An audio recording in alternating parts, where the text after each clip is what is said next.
I have been with Tibetans. I've spent time with exiled Tibetans in many countries along the line of the Himalayas. I have spent with those that have been taken over and are now part of the Chinese provinces. I have also spent quite a bit of time in Dharamsala and meeting members of the Tibetan government in exile and listening to the Dalai Lama himself. While I was there, I spent a lot of time helping the Tibetans with English classes, including nuns and monks in Bookshop, which is the Ex-Prisoners Association. And I heard the most horrific stories. One that comes to mind was a 16-year-old nun who called for independence in a peaceful demonstration and spent 6 years being tortured in one of the worst prisons in Tibet.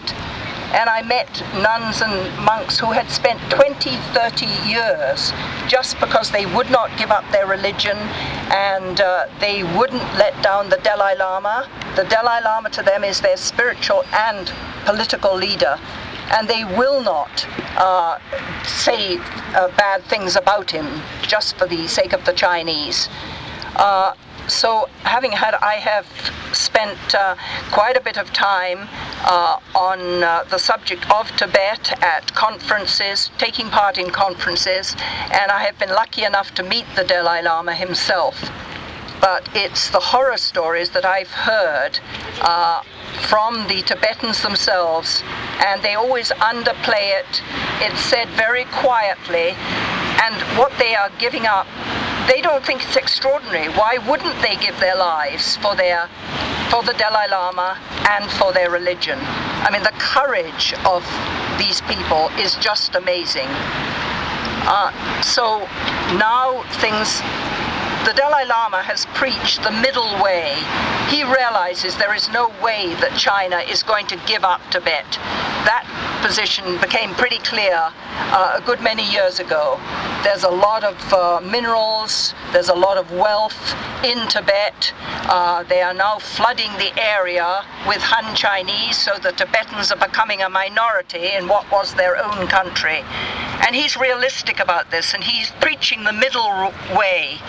He wants them to have autonomy for their religion and for their culture. And they will remain part of China. But unfortunately, the Chinese are not willing to negotiate with the Dalai Lama. There's a lot of name-calling, there's a lot of unpleasant killing that still goes on and has gone on. This latest situation has just brought it to the fore. And yes, some of the Tibetans, they've lost their patience. They've waited for 50 years to get some sort of peace and autonomy and freedom. And yes, there are stories. Some of them have just lost their patience with the situation. So you will see the Tibetans, they're human, and you will see them also practicing violence. But it's a very worrying situation. It's a heartbreaking situation. And I think if all of us could put ourselves into the shoes of the Tibetans and wonder, how would we behave and how would we exist if we had had no freedom for 50 years?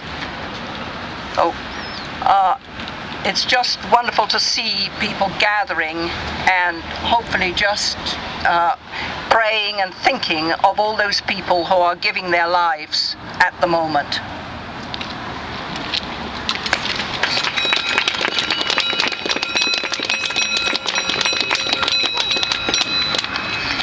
We'll close tonight with a 2-minute vigil silence for those of you who'd like to grab your singing bowls or your bells, whatever you like, and I thought we could just maybe put our heads down for a minute and give 2 minutes of silence for all those that suffer from injustices on our small finite planet. And I'd like to thank you so much all for coming out tonight. We just started organizing a couple days ago, and we were saying we'd be happy with 10 people, so bless your hearts for coming out, and stay strong. Thank you. Does everyone have their singing bowls there? Okay, so we'll start.